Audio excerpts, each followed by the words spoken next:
Hi guys.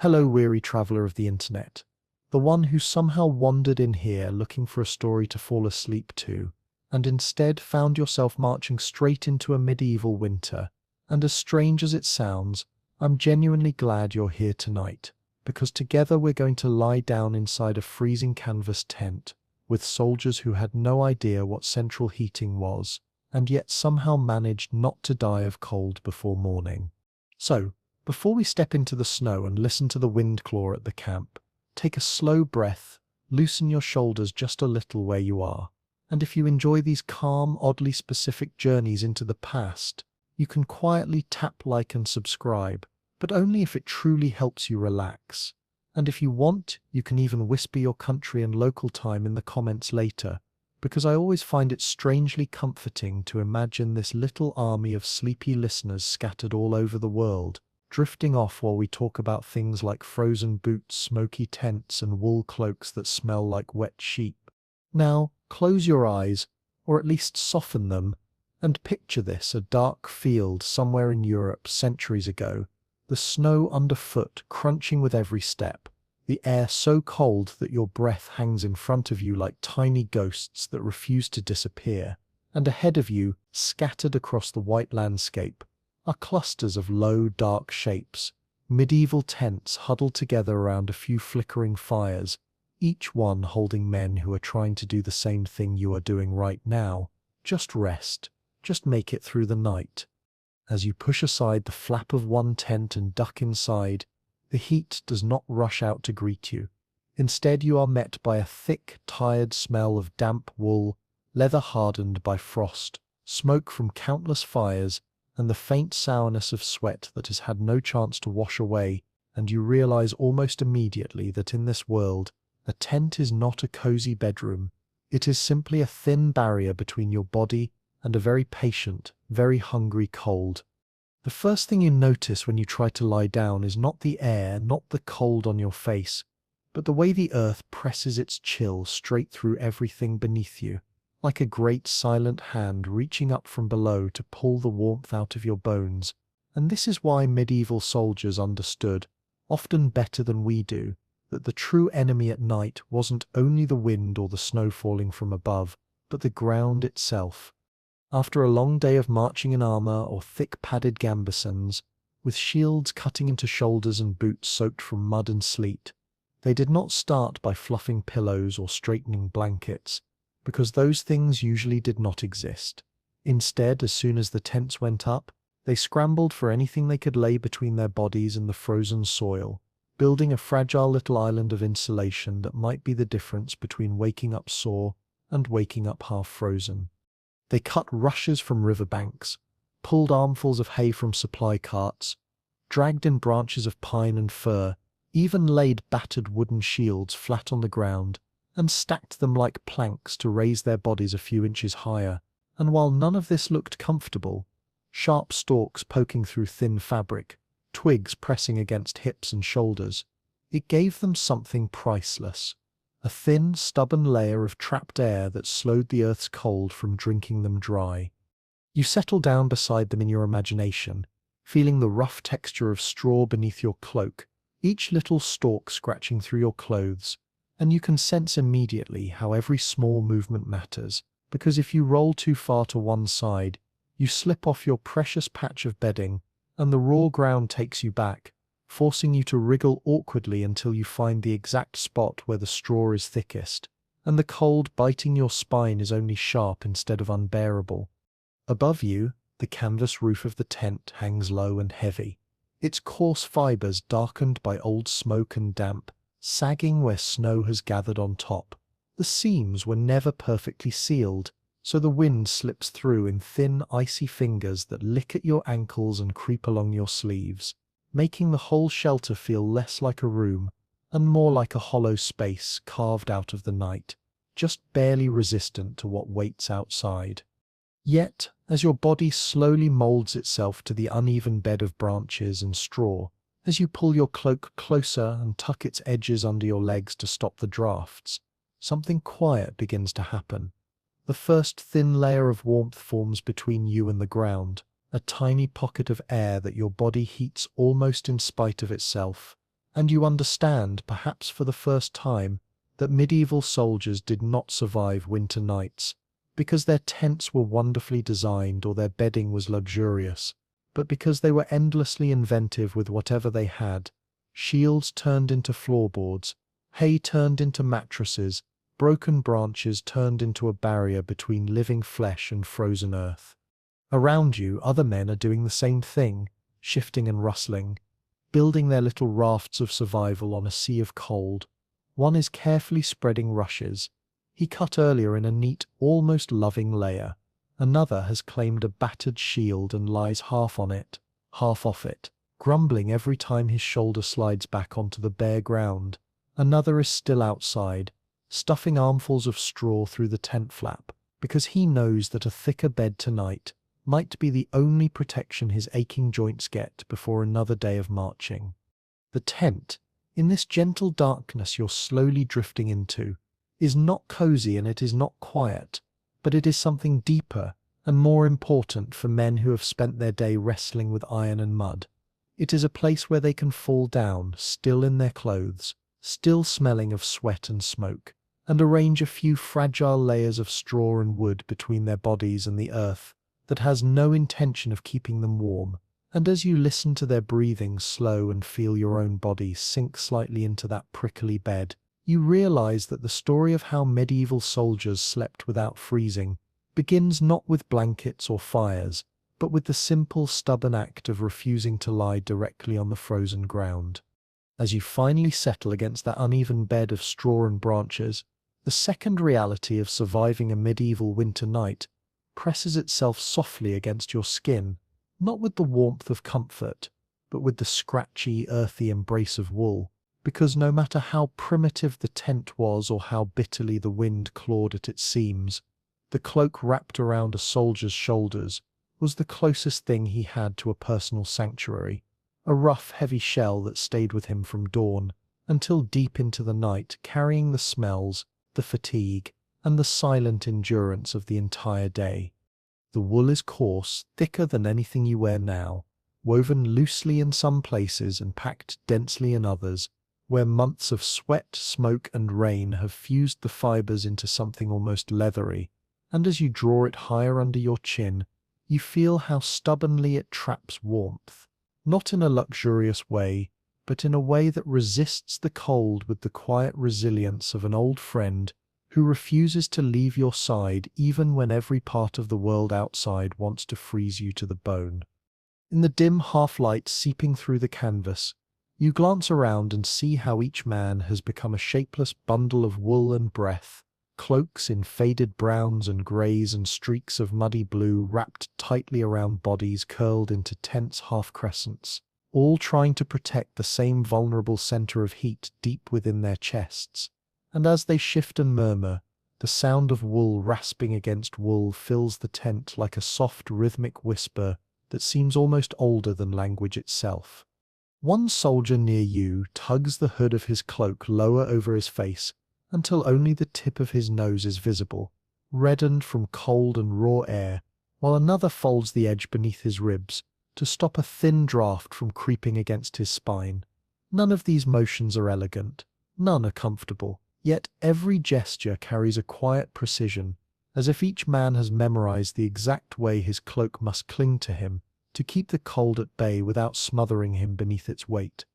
You notice, too, how different cloaks tell different stories, some thick and oily from years of use, stained with lanolin and smoke until they almost shimmer in the low light, others newer but thinner, barely more than a rough blanket that nature will happily claw through during the deepest hours of the night, and still others patched with mismatched fabric, small squares of color sewn over holes by a camp follower or by clumsy hands in a rare moment of stillness. But none of them are clean, none are fresh, because a medieval cloak aged like a companion, carrying the echoes of every storm, every march, and every restless night.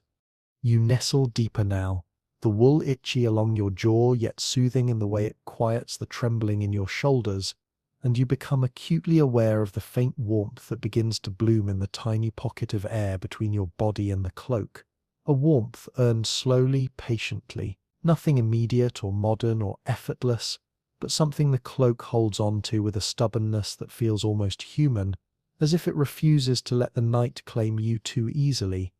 Around you, the breathing of the men grows steadier, a soft chorus rising and falling like waves beneath cloth, and that rhythm fills the tent with a fragile sense of safety. Not true safety, because the cold still slips in through seams, and the earth still aches beneath you, and the wind outside still wants to flatten everything it touches, but a psychological warmth, a brief illusion that your body is no longer entirely alone against the night.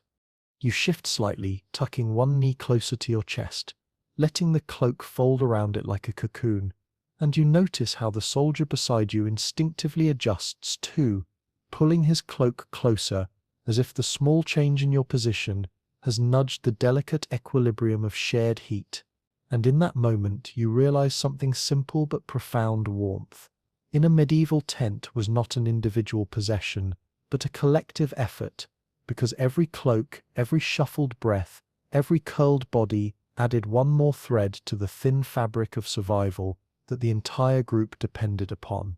The wool smells faintly of lanolin and smoke and old rain, sharp in some spots and musty in others, and though it is undeniably unpleasant, it is also strangely comforting, as if the cloak carries something of the world you've endured with it, a reminder that you and the men around you have marched the same roads, fought the same weather, and now lie together in the same fragile refuge, each relying on a cloak that was never truly meant for warmth, but has learned, through hardship, to become the only thing standing between your breath and the night.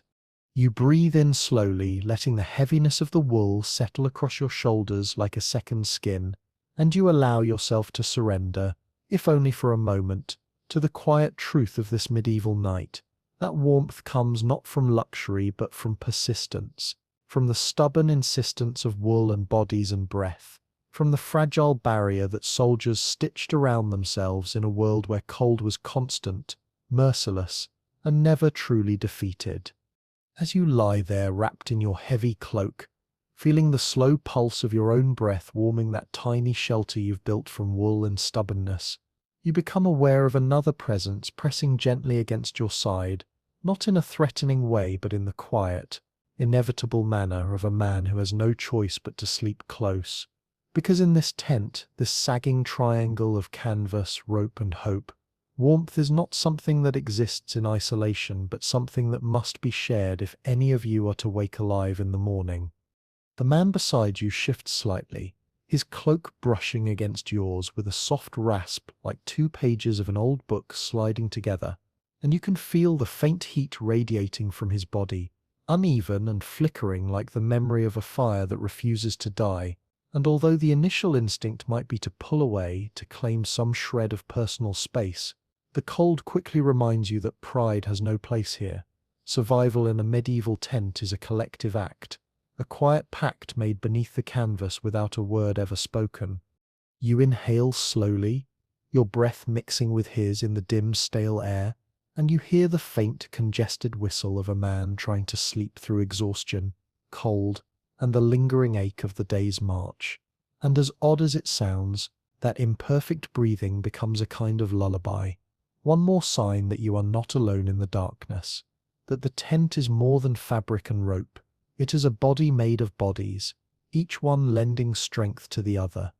Another soldier shifts behind you, curling closer, his knees pressing lightly against your back, and suddenly you are not one form but part of a chain, a coil of tired men arranged with instinctive precision, backs to chests, cloaks overlapping, warmth passing from one to the next like a secret whispered around a circle. And even though the smell of sweat, leather, and damp wool clings to everything, the closeness itself becomes a kind of fragile comfort you never realized you needed. It is here, in this pile of limbs and cloaks and soft, uneven breathing, that medieval soldiers discovered one of the oldest truths of cold nights. Warmth is a community, not an individual privilege, and no matter how exhausted or frustrated or uncomfortable they were, they understood on a bone-deep level that the body heat of the man beside you was as essential as your own cloak, your own bedding, your own stubborn will to see another dawn. You can almost imagine the nicknames whispered in the darkness. The bellows for the man who snores in long rattling breaths, the mule for the one who kicks and shifts endlessly even in sleep, the furnace for the comrade whose body somehow radiates heat like a small, miraculous star. And while those names were born of irritation, jokes whispered in the cold, they were also signs of familiarity, of the strange intimacy forged not by choice but by necessity, night after night in tents just like this one. You feel your back growing slightly warmer where it touches your neighbor's knees, but the rest of your body remains chilled, especially the side exposed to the open air, where no cloak or comrade presses close, and so, without even thinking, your body rolls a little, seeking balance, redistributing your weight, so that the heat shared among you spreads just enough to dull the worst edges of the cold, and as you adjust, the others adjust too, as if all of you are linked by invisible threads pulling each sleeper into a more survivable shape. The smells in the tent grow stronger as bodies settle, sweat that has soaked into tunics, leather hardened by frost, wool that carries the stubborn scent of smoke and wet animals. But after a few minutes, even these odors fade into a kind of background hum, no more distracting than the steady rhythm of breaths and the occasional soft grunt of a man shifting his weight. You close your eyes again, feeling the warmth growing slowly between you and the men beside you. Not enough to be called comfortable, but enough to keep your bones from aching quite as sharply. And you begin to drift toward that half-sleep where your mind loosens but never fully lets go, because in a medieval tent you do not fall into deep, peaceful slumber. You hover, you float, you survive. Outside, the wind claws at the canvas, ropes creaking like old bones under strain, but inside, this tangle of cloaks and tired bodies forms a small defiant haven, a fragile oasis of human heat, standing against the vast, indifferent winter pressing in from all sides. And as the warmth grows just slightly, settling over your legs and belly in thin, wavering layers, you realize that medieval soldiers did not sleep alone because the cold made solitude impossible. Instead, night after night, men became each other's shelter, each other's insulation, each other's last thin defense against the kind of cold that would swallow a lonely body whole before morning. You breathe out softly, letting that truth settle over you like an extra blanket, and for a moment, even with the cold still drifting across the floor and the wind still hissing through the seams, you feel something close to calm, because within this small, crowded space, survival is a shared burden, and that shared burden becomes, strangely, a shared peace. You drift in that half-sleep where your thoughts float like smoke, and for a moment everything seems still, but then a faint crackle reaches your ears, followed by the soft hiss of something damp catching flame, and you realize that outside, just a few steps beyond the canvas walls, the campfire still burns, low and stubborn, glowing like the last ember of a dying day that refuses to surrender to the suffocating cold of the night. When you push the tent flap aside just enough to peer out,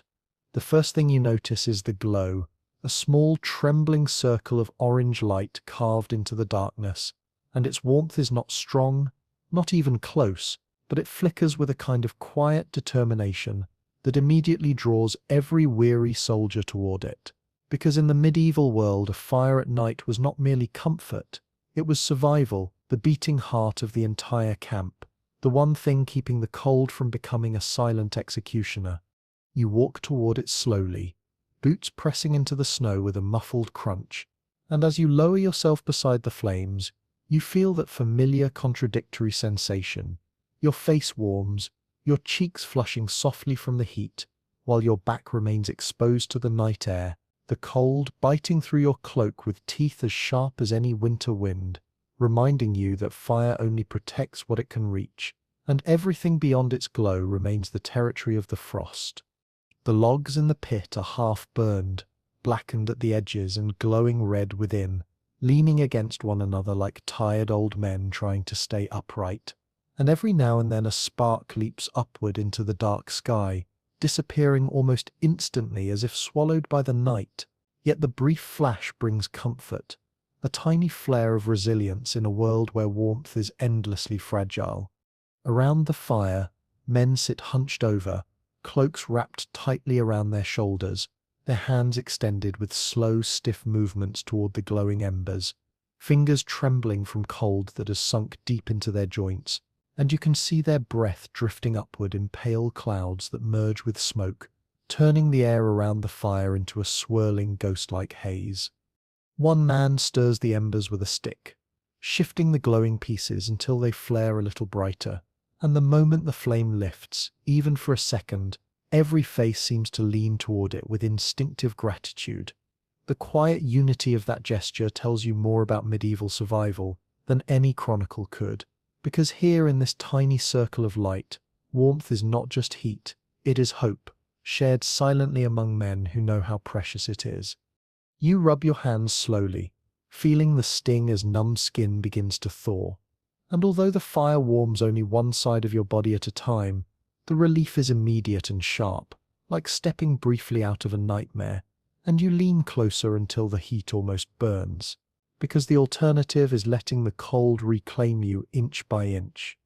Behind you, the tents form a ring around the fire, their silhouettes rising and falling like heavy cloth mountains, and from within them you hear the muffled rhythm of sleep, soft snores, a cough, the quiet rustle of someone shifting position, sounds that blend with the crackle of the fire into a single living hum, the heartbeat of a camp that refuses to fall completely silent.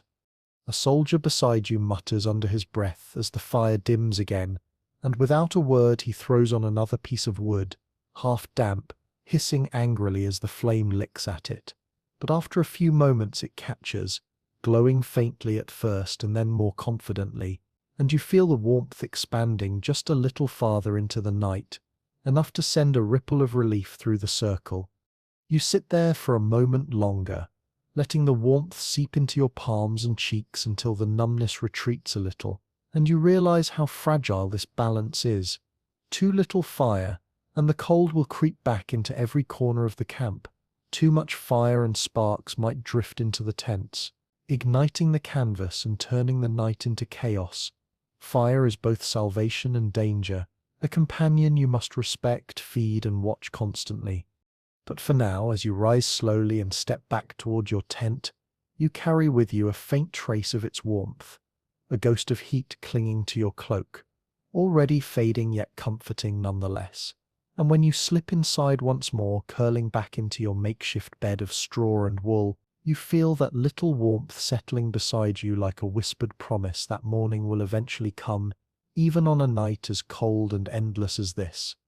You sink once more into your little hollow in the tent, the faint ghost of the fire's warmth fading from your cloak almost as quickly as you settle down, and when you shift your weight, trying to find that one elusive soft spot in the straw, your hand brushes against something different. Not rough stalks, not cold mud, but the strange, uneven texture of fur, coarse at the tips, yet softer near the base, and it takes you a moment before you realize you're lying partly on an animal pelt, the kind of thin hide soldiers pressed into service as insulation when straw wasn't enough to keep the earth from draining their heat.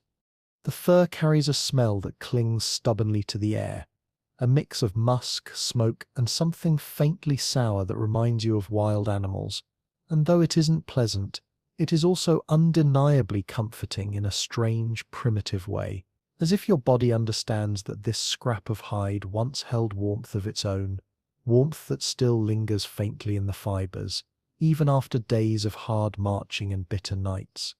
You press your palm against it, and feel how the hide bends stiffly under your touch, still slightly oily from old fat that was never fully washed out, and though the fur scratches at your cheek when you roll onto it, the pelt still holds the cold at bay more effectively than bare straw ever could. It's a reminder that in a medieval winter, survival meant using every part of the world around you, plants, wood, wool, and sometimes the very skin of the animals soldiers had eaten only hours before.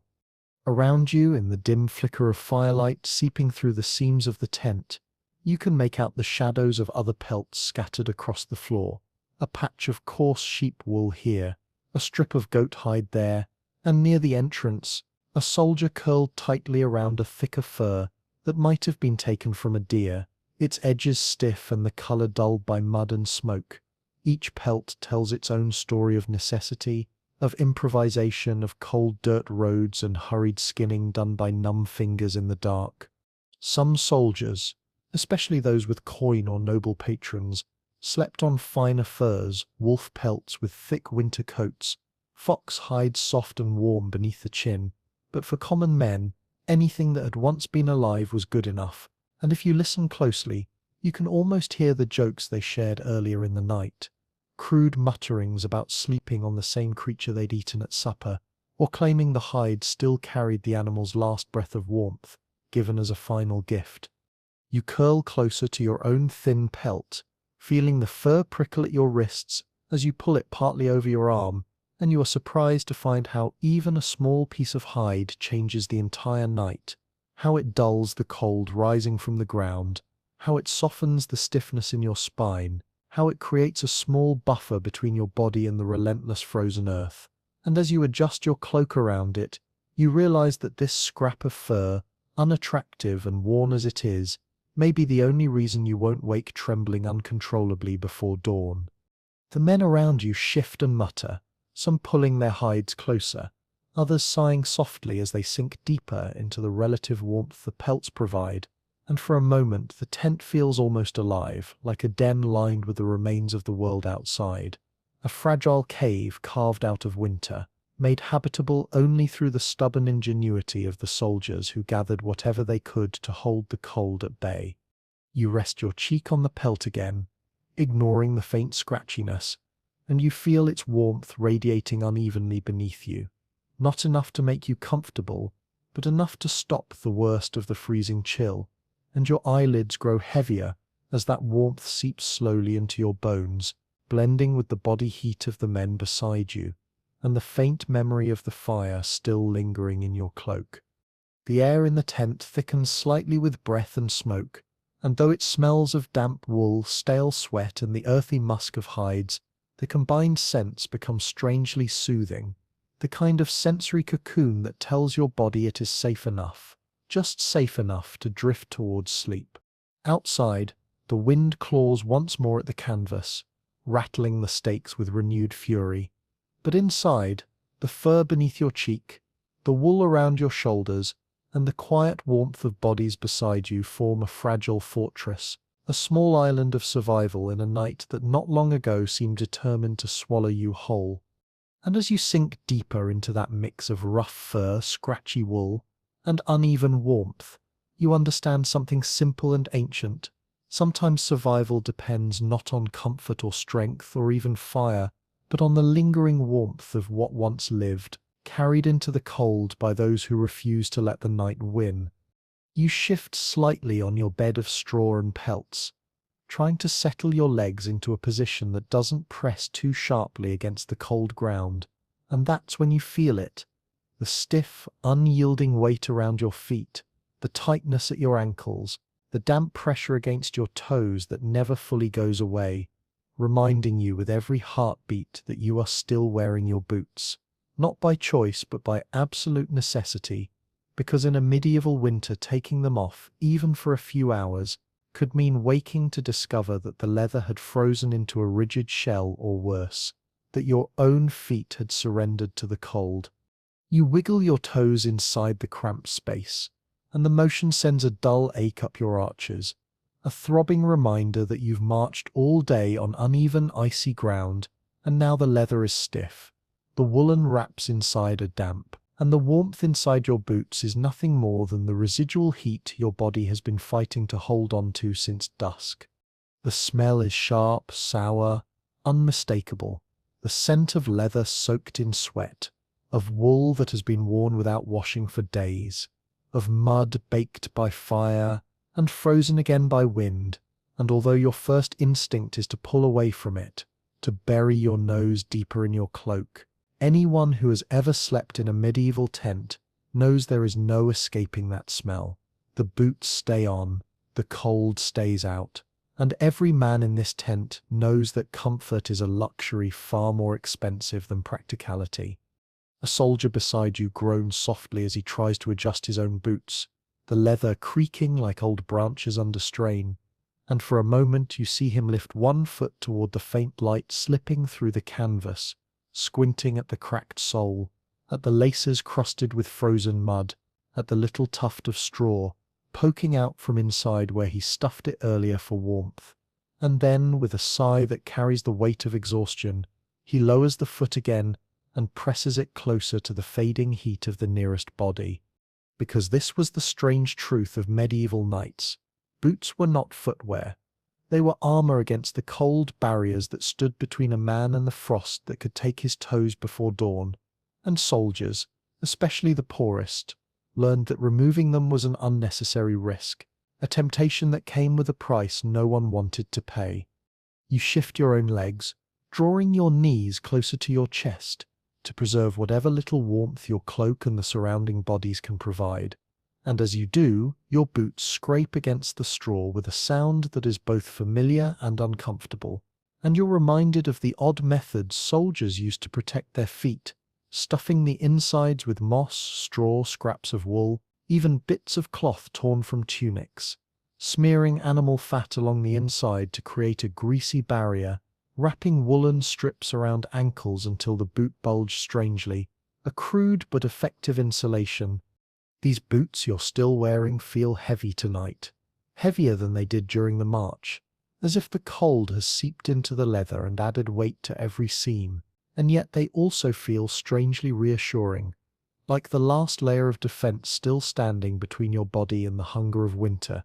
And even though your feet ache, even though your toes feel swollen and trapped, you know the boots must stay on, because bare skin in this cold is a sentence you do not dare pronounce. Around you men stretch their legs carefully, the canvas rustling with every motion,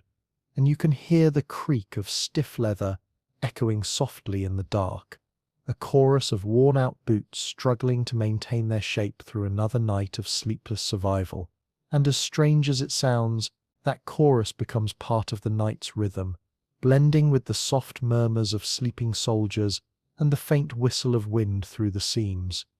The fire outside sputters, sending a weak pulse of warmth through the frozen air, and for a moment you think about crawling nearer to it, letting the heat thaw your boots enough to soften the leather. But you know the risk. Too close to the embers and the soles will scorch, the stitching will shrink, or the dryness will crack the leather, turning the boots from a salvation into a burden just as deadly as frostbite. So you pull your cloak tighter, tuck your feet close to your body, feel the cold nibbling at the edges of your soles through the thick leather, and remind yourself that this is how medieval soldiers slept, with boots on, with sweat-soaked wraps pressed tight against their skin, with the stench of wet leather filling the tent, and with the silent hope that their feet would still respond in the morning when the commander's horn blasted through the frozen dawn. Your eyes grow heavier as you settle into this uncomfortable, necessary embrace of boots and wool, realizing that in a world where winter was not a season but an adversary, survival meant sleeping exactly as you marched, armored, layered, uncomfortable, and always alert to the cold waiting for its chance to slip under your guard. You curl deeper into your cloak, pulling the rough wool closer around your chin, and for a moment you think the combined warmth of bodies, pelts, and straw might finally lull you into a fragile sleep. But then a familiar weight shifts at your side, followed by the soft clink of a wooden stopper being pulled free, and you hear a quiet swallow, the kind that makes a man shiver for an entirely different reason. And when the faint smell reaches your nose, yeasty, sour, tinged with smoke, you know exactly what is being passed from hand to hand in the dimness of the tent. A flask heavy with hope disguised as alcohol. The man beside you offers it without a word, his fingers trembling slightly as he presses the cool wood and leather into your palm, and when you tip it back, the liquid hits your tongue with a shock of warmth that spreads down your throat like a slow-burning ember, chasing the cold from your chest, even as your fingers remain stiff and your toes numb inside your boots. And although you know this warmth is a trick, Sweet, fleeting, and dangerously temporary, you cling to it anyway, because in a medieval winter night, even illusions are precious. The ale is weak, more water than grain, but it carries a sharpness that tells you it was brewed in haste, perhaps in a village the army passed days ago, or perhaps by the army's own followers in makeshift barrels that will never see a proper cleaning. And as the warmth spreads lightly through your limbs, you understand why medieval soldiers relied on drink, not simply for cheer, but for the brief, fragile sensation of heat it sent flickering through veins that had grown sluggish in the cold. Around you, the flask moves again from hand to hand, each man taking a cautious sip, not enough to dull the senses entirely, but just enough to soften the edges of the cold, gnawing at their bones, and the small murmurs that follow each swallow, dry laughs, whispered curses, sighs that sound like gratitude, blend into the soft, steady chorus of a group trying to survive a night that offers no mercy.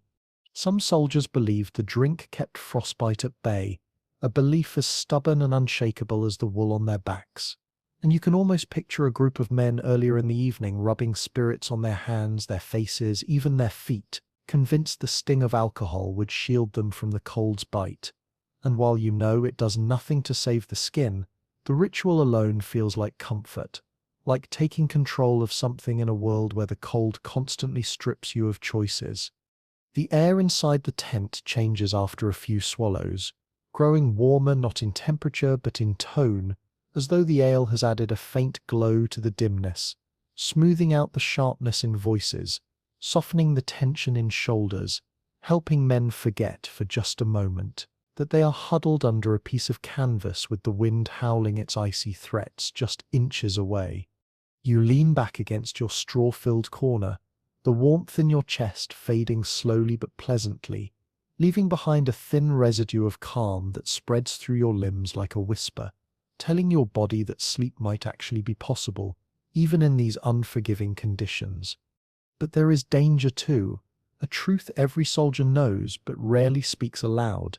Too much drink makes the body sluggish, the mind slow, the reflexes dull, and in a winter camp, where a spark could ignite a tent or an enemy raid could break through the line in seconds, drifting too far into drunkenness is not just foolish, it is fatal. You feel the flask pressed toward you again, and though the temptation to sip once more is strong, you push it gently away, offering it to the next man instead, because even as you savor the fading warmth, you know that relying too heavily on it could turn the night from difficult to deadly, and the promise of dawn is something you refuse to gamble. The scent of ale lingers in the tent, mixing with the ever-present aromas of damp wool, sweat, leather, and smoke, creating a heavy, earthy perfume that marks the medieval night as surely as the cold outside marks the ground, and you breathe it in with a strange sense of acceptance, unpleasant, perhaps, but undeniably real, undeniably human. You settle again, the warmth fading but not forgotten, and as your eyes begin to droop, you realize that the flask has done its work, not in the way some soldiers believed, not as a shield against frostbite or an antidote to winter, but as a small temporary kindness, a flicker of heat that quieted the shivers long enough for exhaustion to pull you towards sleep. And as the tent grows quieter, each man sinking into his own uneasy rest, you find yourself drifting too, carried gently towards slumber by a warmth that came not just from the ale, but from the knowledge that someone beside you understood your discomfort, shared it, endured it, and offered you a piece of their fleeting comfort, one sip at a time. In the dim, stale air of a medieval camp, where clothes are rarely washed and wool wraps never fully dry, where men sleep shoulder to shoulder and warmth becomes a breeding ground for every kind of pest. Lice are not visitors, they are residents, stubborn, thriving, and woven into the fabric of daily life as tightly as the stitches in a gambeson. You pinch your cloak slightly away from your neck, hoping the tiny sensation was just your imagination, but then the itch blooms again, spreading like fire beneath your tunic, and you sigh quietly, rubbing the spot with slow, tired fingers, aware that the relief will only last a moment before another little crawling flicker sparks somewhere else. Around you, the same soft movements repeat themselves in the dark. Someone shifting their collar with a frustrated grunt, someone else mumbling curses under their breath as they scratch behind an ear or at the seam of a sleeve, the rasp of nails against fabric, blending with the constant murmur of sleeping bodies, creating a symphony of discomfort that soldiers have endured in every season, in every war, for centuries. There is no shame in it, no surprise. Lice cling to wool with a determination stronger than the cold, and even men who bathe in rivers or scrub their tunics in icy water before a march cannot escape the inevitable return of the tiny biting intruders, drawn to warmth and sweat like moths to a flame. You lift your cloak slightly to inspect the edge, though you know you will not see much in the dim glow slipping under the tent flap, and as your fingers trace the rough, grimy seam, you feel the small bumps where pests cling to threads, tiny but relentless, and you pinch one between your nails, feeling the faint pop that signals a victory so small it barely matters. Someone nearby clears his throat and mutters something half amused, half defeated, perhaps a joke about naming the lice, giving them personalities to soften the misery, calling them old companions, because humor, even dark humor, is often the last shield a tired mind uses to keep despair from creeping in. You can almost picture earlier in the evening, before exhaustion swallowed the camp, soldiers sitting around the fire, scratching at their collars with the same absent-minded motion you perform. Now, flicking pests into the flames and watching them vanish with tiny puffs of smoke, treating the infestation not as a horror but as an inconvenient part of life, something annoying, unpleasant, but also inevitable.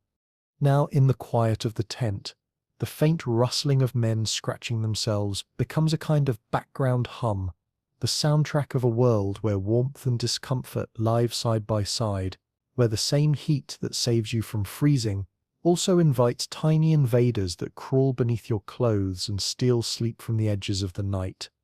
You scratch again, this time behind your knee, where the wool of your hose has folded and trapped skin against skin, and the quick relief spreads through your body like a sigh, even though you know it will flare up again and again and again because lice do not rest, not in winter, not in battle, not even in sleep. But strangely, even this misery becomes part of the night, part of the experience of being alive in this cold, cramped shelter, in a world where everything is harsh, the ground, the wind, the cold, the hunger. This small, persistent irritation feels less like an enemy, and more like a reminder that you are still here, still warm enough for a parasite to cling to, still breathing in a world that takes warmth wherever it can find it.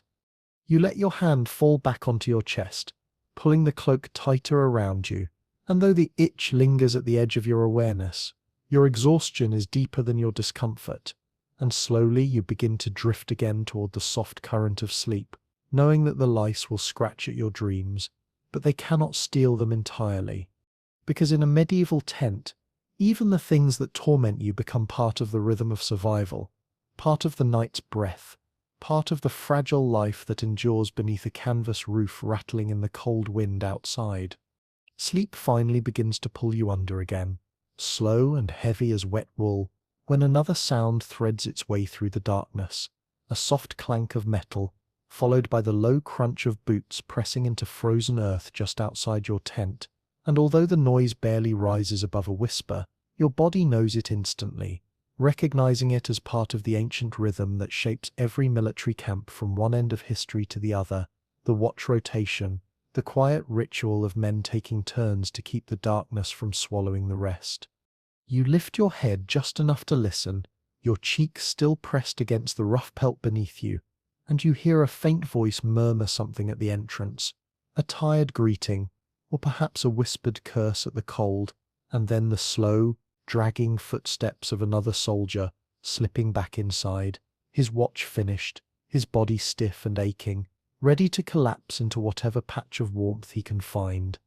Guard duty is a term that sounds simple when spoken in daylight,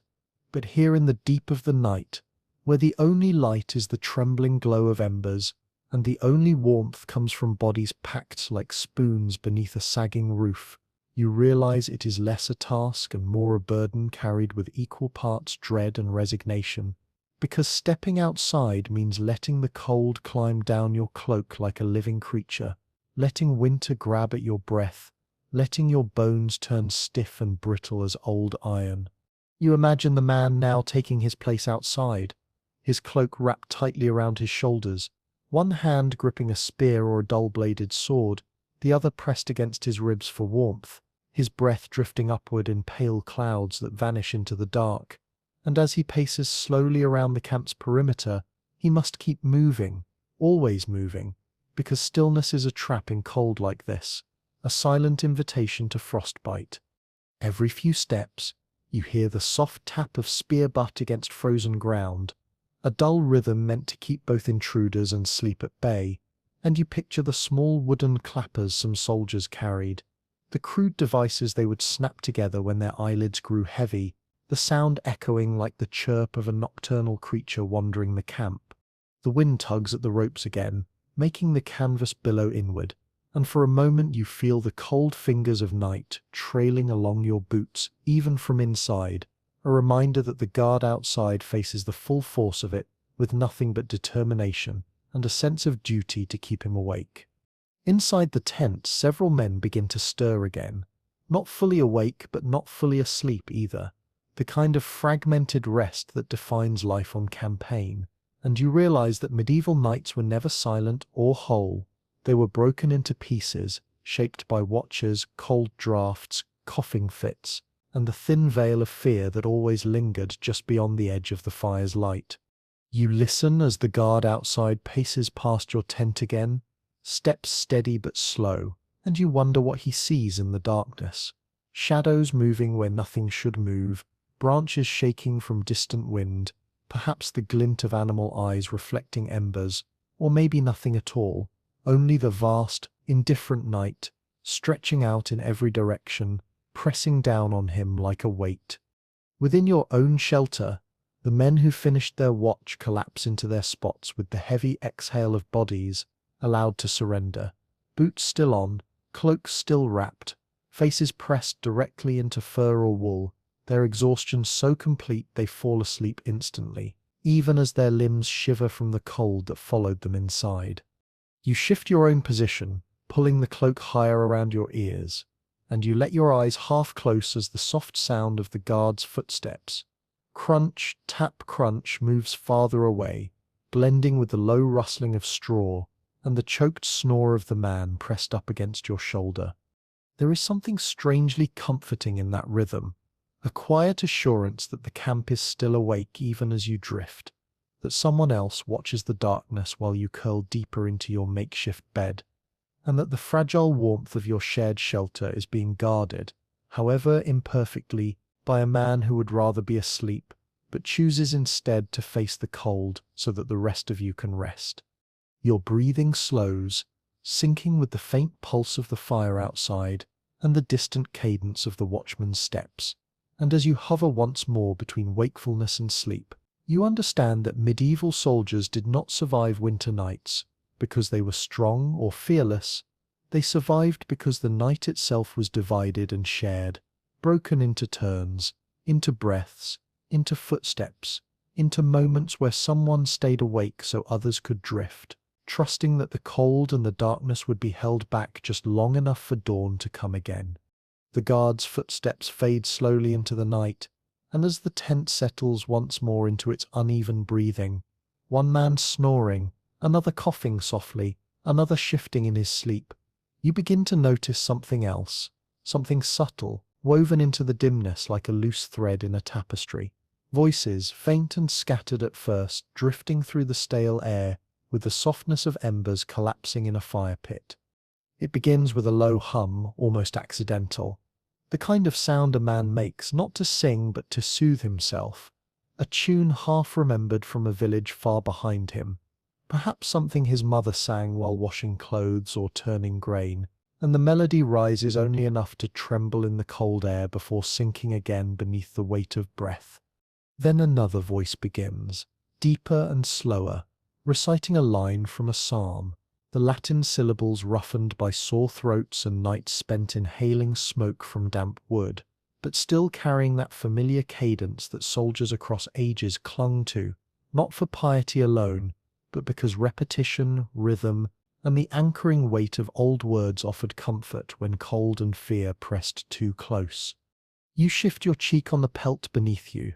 the fur brushing your skin with a scratchy warmth, and you let the sounds wash over you, a strange blend of sacred and ordinary, a mixture of humming, soft curses, whispered prayers, and fragments of stories told under breath, almost as if the tent itself has begun to dream aloud through the voices of the men within it.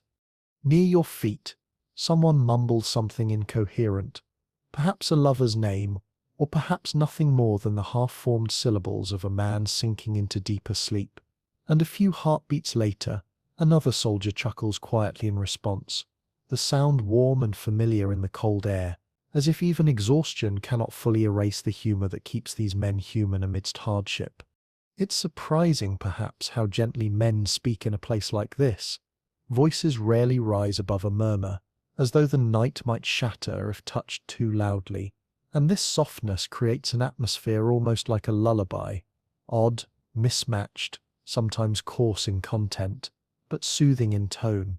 You listen more closely and realize that one soldier nearby is whispering something that sounds very much like a recipe: chopped onions, roasted birds, thick gravy, simmered for hours, and though it makes no sense here, inside a freezing tent far from any hearth, you understand immediately why he speaks of it. Hunger is a constant companion, and imagining food is one of the few comforts that costs nothing.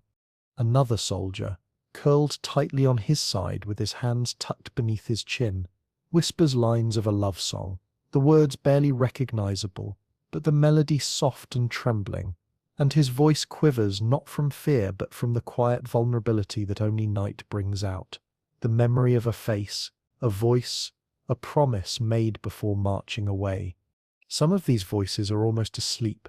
drifting in and out of coherence, phrases stretching and fading like clouds, sentences blending into sighs, and this half-conscious chorus becomes a kind of protective layer over the tent, not physically warm but psychologically warm, as if the presence of spoken words can keep the cold from settling directly into the soul. You close your eyes again, letting the lullaby of mixed murmurs fill the dark space behind your thoughts, and with every soft utterance, every psalm whispered, every joke mumbled, every dream spoken aloud, you feel the night becoming less of an enemy and more of a companion, a vast space softened by the fragile humanity of the men who inhabit it.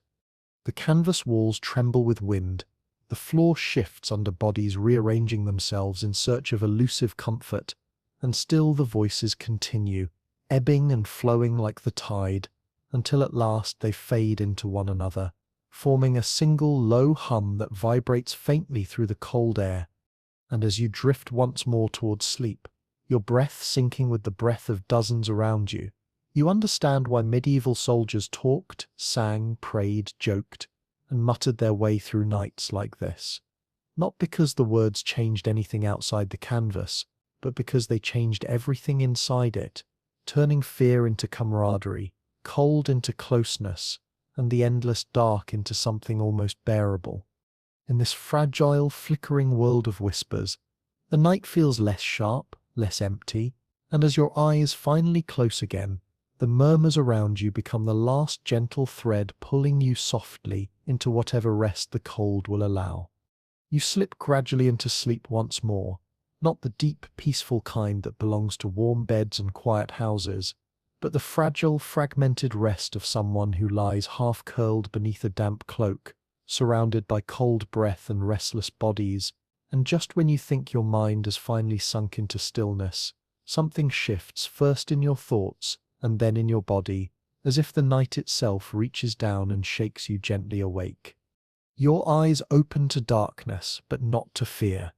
Instead, you feel a strange, almost natural clarity, a break in the night that feels neither abrupt nor alarming, but simply expected, as though this interruption were part of the rhythm woven into every medieval camp, a moment of wakefulness that lives between one sleep and the next. The air feels different now, heavy but less sharp, as if the cold has settled after its initial fury, and when you breathe in, your lungs fill with the mingled scent of smoke, wool, sweat, leather, and something else, something faintly metallic and earthy, the smell of men who have been living too close to winter for too many nights in a row. You push yourself slightly upright, your cloak slipping off one shoulder, and the chill that touches your skin is enough to make you shiver, but not enough to keep you fully awake. It is a gentle kind of cold now, the kind that brushes against you without sinking its teeth too deeply, the kind that whispers you should return to sleep soon. Around you, the tent is alive in the softest ways. A man murmurs in his dreams, another flips onto his back with a grunt. Someone quietly rubs at his face as though wiping away a nightmare, or perhaps a memory, and in the far corner a pair of soldiers whisper to each other, voices low and blurred, speaking in the slow, thick language of men who are halfway between waking and dreaming.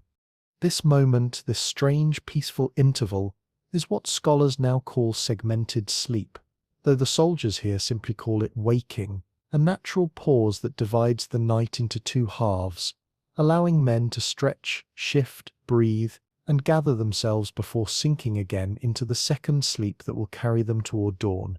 You notice how calm it feels, this break in the night, how oddly comforting it is to be awake while the world outside remains dark and frozen, as if time itself has paused just long enough for tired bodies to rest from the weight of their own exhaustion. And though you know you are still cold, still in discomfort, your mind feels strangely lighter than before, freer somehow, floating gently on the quiet hum of the tent.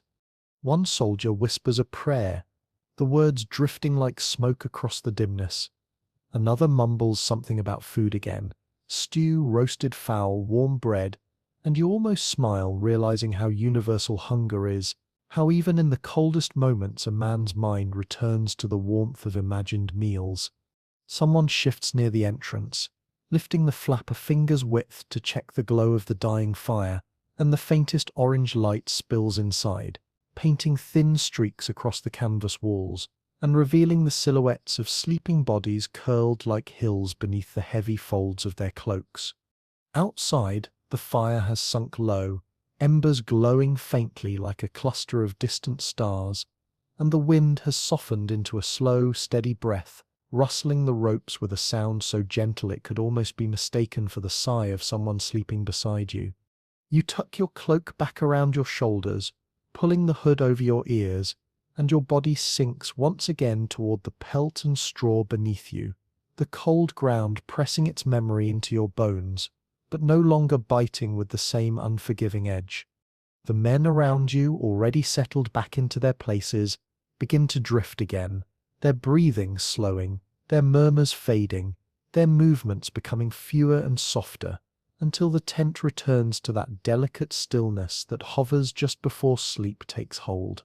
You let your eyes close, feeling the slow descent into second sleep, a deeper, heavier rest than the first, one that comes not from comfort but from sheer exhaustion, one that medieval soldiers relied on as much as their cloaks, their pelts, and their shared warmth.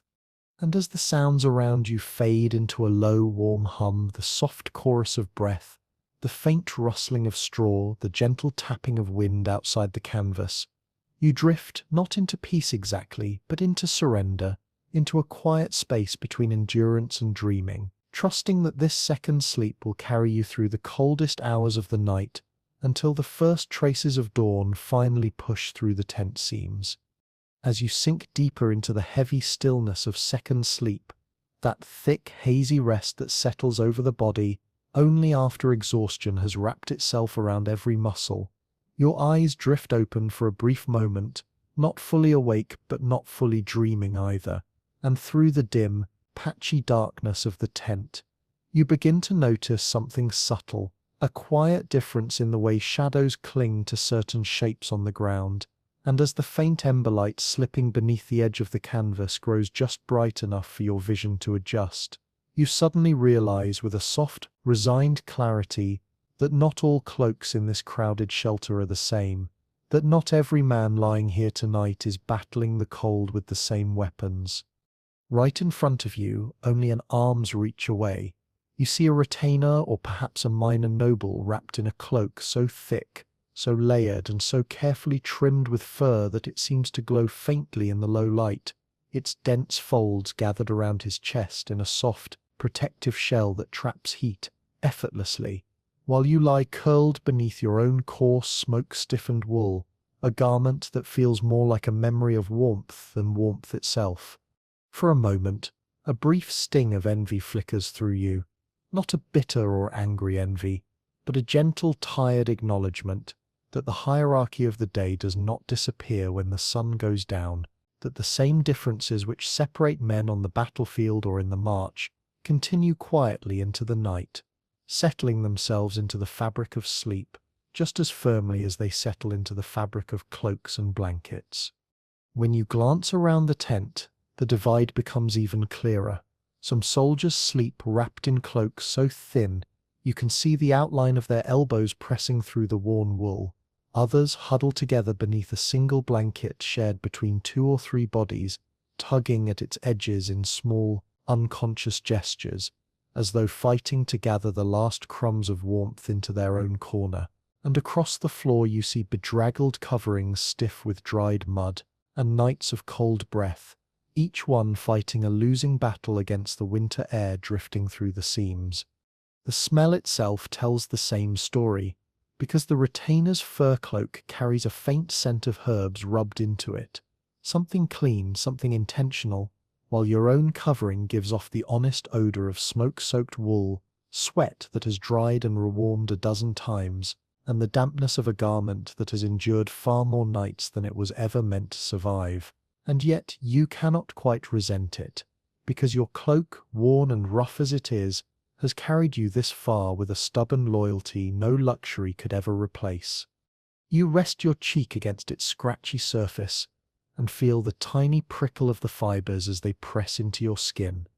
and in that moment you understand something that softens the sting of inequality. Comfort, like warmth, is a privilege, but endurance is a skill, and those who sleep in thin wool learn how to shape their bodies into positions that conserve heat, how to hold on to scraps of warmth the way a drowning man holds on to driftwood,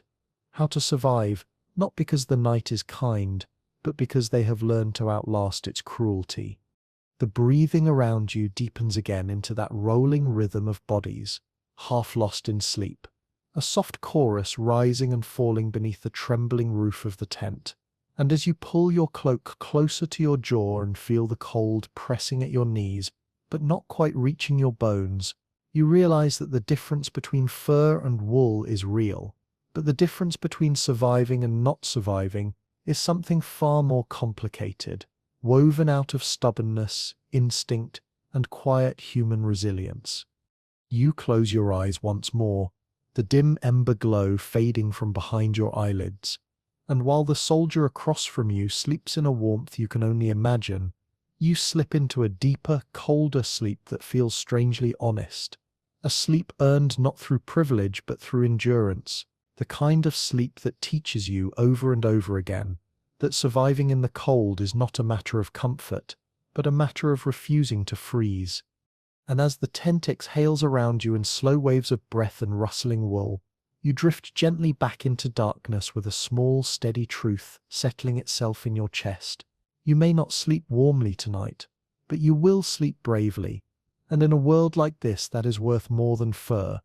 You wake again, not fully, not sharply, but with that slow, drifting awareness that rises like mist from a half-dream. And as your eyes adjust to the muted darkness of the tent, you notice a dim orange glow pooling near the entrance, a soft, trembling light that doesn't belong to dawn, but to something far smaller and far more fragile. And when you lift your head slightly from the scratchy wool of your cloak, you see it clearly, a clay pot, blackened with soot, its rounded sides faintly warm, filled with coals that someone has carried inside during the night, in a desperate attempt to push back the cold that clings to every bone in this shelter. At first, the presence of the brazier feels almost miraculous. A small sun brought into this cramped and frozen world, offering a warmth so gentle and constant that it feels like a whispered promise whispered into the dark. Yet as you shift closer and stretch your hands toward it, palms trembling from the stiffness of sleep, you can sense immediately that this warmth is both a blessing and a threat, a thing that could save or suffocate, because the air already feels thicker than before, heavy with the faint trails of smoke curling upward and collecting beneath the low roof of the tent like a sleepy, dangerous fog. You inhale carefully, the warm air filling your chest in a way that is comforting at first and then slightly sharp, as though the smoke carries a rasp that latches onto the back of your throat. And even as you cough softly into your cloak, you do not pull away from the heat, because the moment your hands leave that glow, the cold rushes in with a swiftness that feels almost personal, as if winter itself has been waiting at your fingertips and now leaps in to reclaim its territory. Around you, other soldiers stir, drawn from sleep by the faint light and the uneven warmth spreading through the tent. One man rubs his face with both hands, blinking against the haze. Another pulls his cloak tighter as he leans toward the coals like a moth drawn to its only source of life. And a third mutters that the smoke stings his eyes but makes no move to push the brazier away, because even discomfort is a price worth paying when warmth is this rare. As you watch the coals settle, tiny flakes of ash drifting upward like silent insects, you remember hearing that soldiers in distant campaigns sometimes dropped herbs, pine needles, rosemary, even crushed lavender, onto the glowing embers, believing that the smoke kept insects away or masked the stench of unwashed bodies. And for a moment the idea strikes you as almost absurdly tender. Hardened men, warriors, killers even, crouching around a pot and sprinkling herbs onto fire, as though tending a small domestic ritual in the middle of a battlefield. The warmth from the coals reaches your face now, uneven but real, softening the tension in your jaw and loosening the cold grip around your cheeks. And in that fleeting comfort, you feel something like gratitude rise within you, because even though this brazier might choke the tent with smoke or collapse into ash before dawn, or worse, tip over and ignite the canvas, it still offers a kind of promise that nothing else in this night can give. Yet, beneath that gratitude lies an unmistakable awareness of danger, as constant and quiet as your heartbeat, because every man in this tent knows stories of shelters burned to the ground by a moment of carelessness, of soldiers who inhaled too much smoke and never woke, of tents that transformed from refuge to coffin in a single spark, and still, no one pushes the brazier away, because cold kills faster than fire, and survival in this world is always a wager made in shadows. You lower yourself back onto your bedding, the pelt beneath you warm now from the brazier's breath, and as your body unwinds into that fleeting heat, you find yourself watching the tiny shifts of light across the canvas roof, the way the glow paints thin amber streaks on the trembling fabric, turning the tent for a moment into something that feels almost like a sacred place, a dim chapel lit by a single flickering altar. Your breath slows, the smoke thickens, the warmth settles over you like a ghost's hand, and you close your eyes again, understanding on an instinctive level that this pot of coals is both guardian and executioner, both comfort and threat, both the softest kindness of the night and the sharpest reminder of how fragile every heartbeat in this tent truly is. And as you drift once more toward the edge of sleep, wrapped in warmth borrowed from dying embers, you realize that survival in a medieval camp was never a matter of certainty, but a constant dance between dangers, where even the things that kept you alive carried their own quiet hunger, glowing beside you with a beauty that was always one breath away from ruin. You drift in and out of sleep again, the warmth from the brazier fading little by little, until it becomes nothing more than a memory pressed faintly against your skin. And as your body shifts searching for a new patch of comfort, you become suddenly and acutely aware of the strange, lumpy surface beneath you, a firmness mixed with softness, a thickness that is neither earth nor cloak, and when your hand slides across it in the dark, Your fingertips brush the familiar ridges of stitching and the uneven bulges of packed fabric, and you realize that you have been lying atop your gambeson, the padded armor meant for battle, now serving as your mattress in the frozen quiet of this winter night.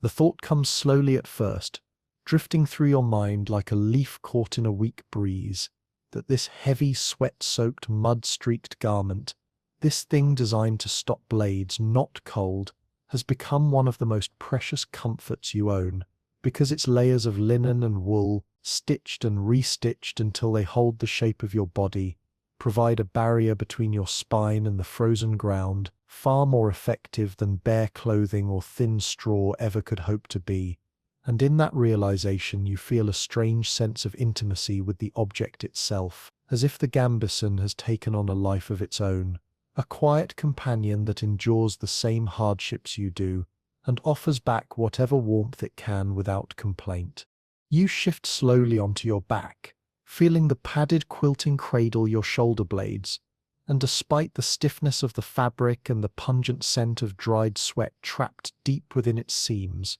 a smell that carries the memory of long marches, frantic battles, and days spent wrapped in armor, you cannot deny the comfort it provides, a rough, imperfect softness that belongs not to luxury but to necessity, a kind of comfort that exists only because survival requires it. As you breathe in the familiar odor of wool warmed by your body and faint traces of iron mingling with the earthiness of old dirt, you remember hearing men joke at the fire that a gambeson was warmer dead than alive, meaning that it tormented the wearer during marches but transformed into a thick quilt the moment it touched the ground. And though the joke was delivered with the dry humor of soldiers who have long made peace with discomfort, it carries a truth that presses gently into your bones now, that this strange armor, heavy with history and hardship, is perhaps the closest thing to a bed you will have for many months.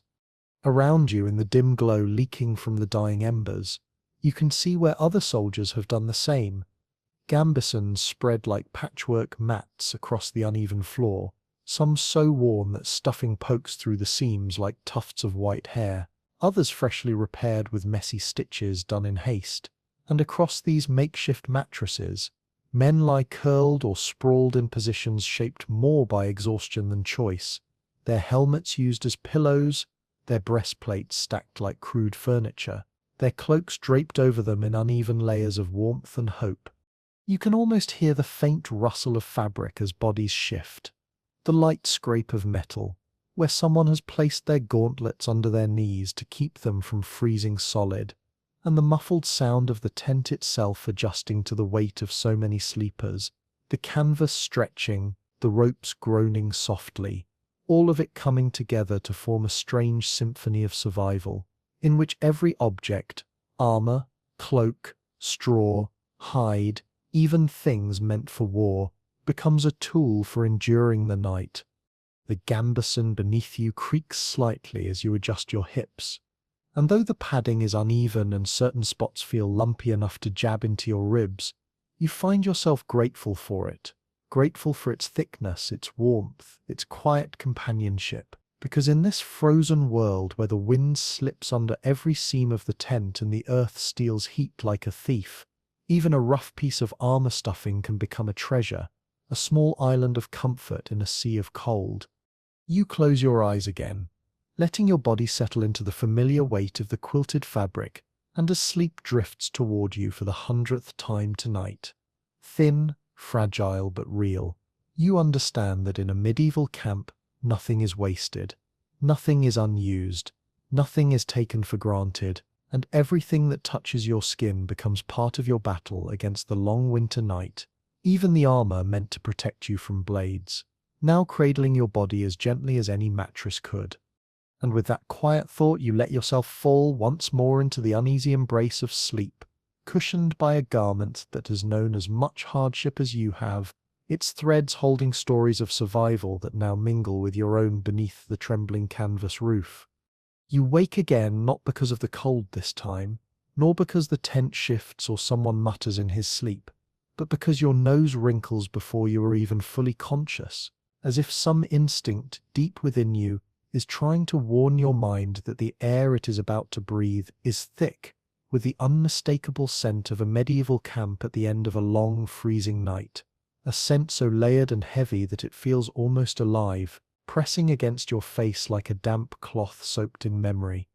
The moment you inhale fully, the smell washes over you in a dense wave, the sharp bite of smoke from half-burned wood clinging to every strand of wool and every fold of canvas. The sour tang of sweat trapped in cloaks that haven't dried properly in weeks. The stale, animal-like musk of wet wool mingled with damp earth. The faint metallic note of old leather feet that have walked through mud and frost without rest. And beneath it all, barely noticeable yet strangely persistent, the subtle hint of something scorched, perhaps the bottom of last night's stew pot where beans fused into a stubborn crust after someone fell asleep tending the fire. You breathe in again, even though your body protests, because in this tent there is no such thing as fresh air, only air that has been warmed, used, exhaled, recycled by dozens of tired lungs, and as the thick scent fills your chest, you feel both repulsed and oddly comforted, because the smell, as overwhelming as it is, means life, means bodies still breathing beside you, means that the cold has not claimed anyone in the night. Around you, men begin to stir as the odor reaches their waking minds. One coughs in a harsh, guttural burst that shakes the canvas above him. Another groans softly as he pulls his cloak over his nose, in a futile attempt to block the worst of it, while a third mutters a curse under his breath, his voice hoarse and sticky from inhaling smoke all night. But none of them seriously complain because they all know that this smell, heavy and bitter as it is simply the scent of survival, the scent of men who have lived another night. You shift onto your side, and as the wool brushes your cheek, it releases a fresh burst of smoky warmth mixed with the sourness of dried sweat, and you realize that every fiber of your cloak is so saturated with the smell of campfire that you could walk miles away from the tents and still smell like the memory of this place, as if the camp itself has marked you with the scent of its hardships, branding you with a smell that only time and distance can wash away. You try to bury your nose in the driest fold you can find, but even that carries the same thick perfume, a blend that no amount of washing could truly erase.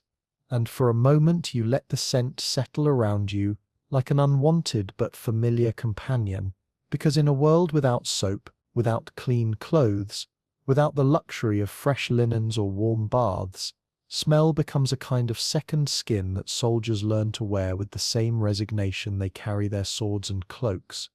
The canvas walls themselves have absorbed the odor, soaked through with layers of smoke and breath and spilled ale, and when the rising embers outside momentarily brighten, the warmth makes the tent release a faint new wave of scent, like a sigh exhaled from fabric too tired to hold it in anymore. And even though it makes your eyes water slightly, you understand that this is simply the smell of men who live too close and winter that presses too hard.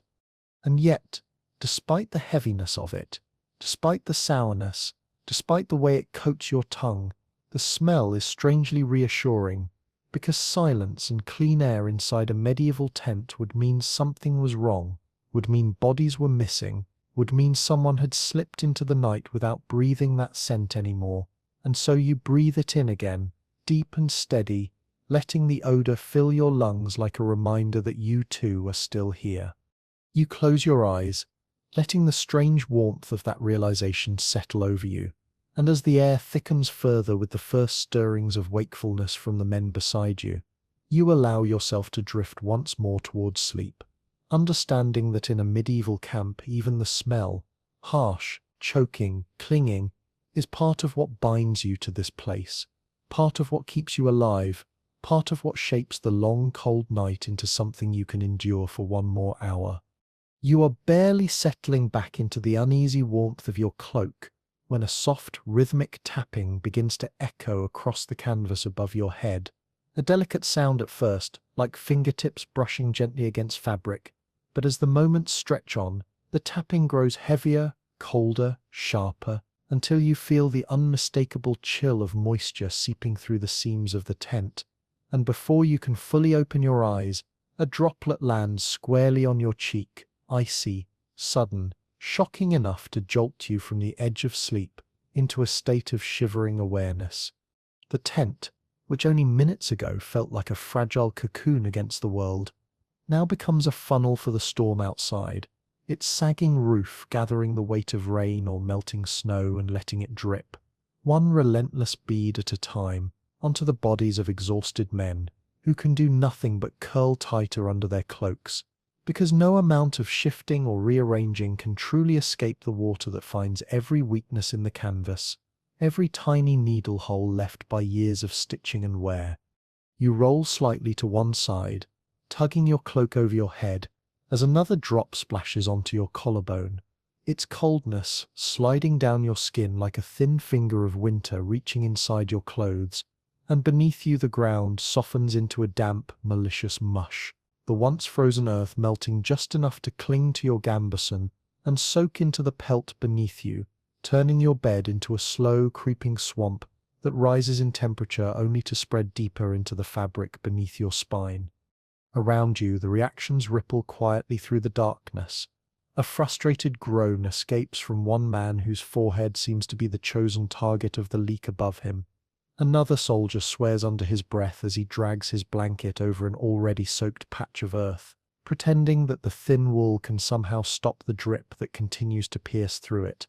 A third tries to nudge his bedding to a different spot, only to find that the entire tent floor is slowly giving way to mud, each movement sending a cold, sucking noise upward, as though the ground itself is trying to swallow the warmth out of everyone inside.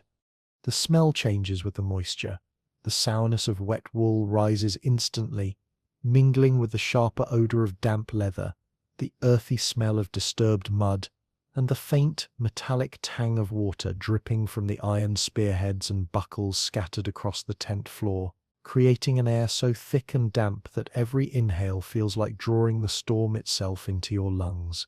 You can hear it now more clearly, the storm hissing as it strikes the ground outside, the wind tugging at the ropes, making the tent poles tremble in their sockets,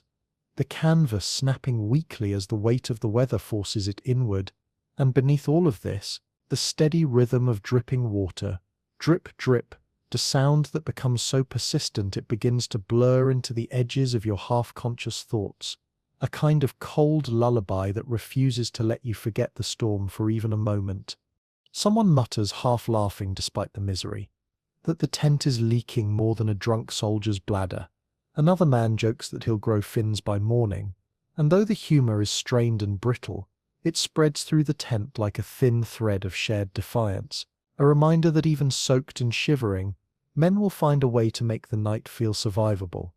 The wind howls again, billowing the canvas inward, just enough for droplets to spatter onto several cloaks at once, and with a resigned sigh you press your face deeper into your own wool, feeling the damp fibers cling to your cheek, cold and scratchy, yet somehow still protective, still offering a thin barrier between you and the storm that claws relentlessly at your temporary shelter.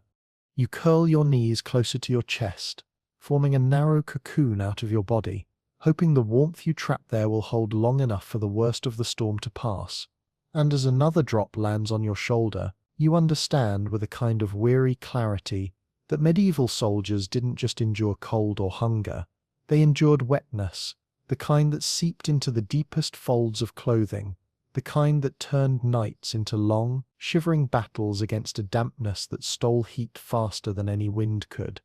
And yet, as the storm rages and the leaks multiply and the ground beneath you turns slowly into a chilled broth of mud and wool and fatigue, you close your eyes again, trusting the rhythm of your breath, the familiar weight of your cloak, and the stubborn resilience that has carried you through every night so far, knowing that even the worst storm eventually runs out of rain. You lie there listening to the fading storm, your cloak pulled tightly around your shoulders, your body curled in that familiar posture of half-defensive, half-exhausted survival, and as the dripping slows and the wind shifts into a calmer, gentler moan, your eyes drift open once more, catching a strange movement near the tent poles, a subtle swaying, not from wind, but from small shapes suspended in the dimness above your head, shapes you hadn't truly noticed until now, shapes that dangle softly like a line of sleeping birds hanging from thin cords. As your vision sharpens in the low, amber glow filtering from the dying embers outside, you begin to distinguish the objects clearly: tiny pouches tied with frayed string, wooden crosses carved with uneven lines, small bundles of herbs wrapped in cloth, and even, here and there, pale little bones likely from rabbits or birds, scraped clean and tied with rough knots. These talismans arranged along the tent poles in a manner that feels too deliberate to be coincidence, as though the entire shelter has been ringed with a quiet perimeter of belief stitched together by the trembling hands of men, desperate for protection from things colder and darker than weather. You stare at them for a moment, not quite sure whether to feel comforted or unsettled, because in this dim and vulnerable hour the line between faith and fear is as thin as the seams of the tent itself, and though you have marched with these men for weeks, perhaps months, you never stop to consider how many superstitions they carry in their pockets, how many whispered protections they tuck beneath their cloaks, or how many charms they suspend above their heads at night, hoping that some unseen force might shield them from sickness, demons, spirits, or the simple cruelty of freezing to death before dawn. One charm, a little leather pouch no larger than a walnut, hangs directly above you, swaying gently each time someone shifts on the muddy ground, and you remember hearing around fires that such pouches often held salt, hair, or even fragments of iron, each believed to repel something different: witches, ghosts, nightmares, the evil eye, even the wandering souls of the newly dead, who were said to linger around battlefields and camps, searching for warmth or for revenge, depending on who told the tale. You let your gaze drift further along the pole and notice a carved wooden cross, its edges worn smooth by fingers that must have gripped it night after night, and next to it a bundle of dried rosemary tied with faded twine, and beside that a tiny animal skull with a hole punched through the top, so it can hang like a warning, or perhaps a guardian. And as you watch these objects sway, each one carrying its own story, its own fear, its own whispered hope, you realize that in a world without certainty, without medicine, without warmth, men will grasp at anything that feels like a shield between themselves and the unknown. You breathe in slowly, the scent of damp herbs mixing oddly with the musk of wet wool and dying fire, and the air feels somehow thicker, heavier with meaning, now that you know the tent is not just a shelter of canvas and rope, but also a fragile container for the private fears and silent prayers of the men who sleep within it, each charm representing a different terror they dare not speak aloud in daylight, but cannot escape when darkness presses in close. A soldier to your right turns onto his back and opens his eyes briefly, his gaze flicking toward the hanging objects with a kind of weary familiarity, as though he has placed his trust in them every night since childhood.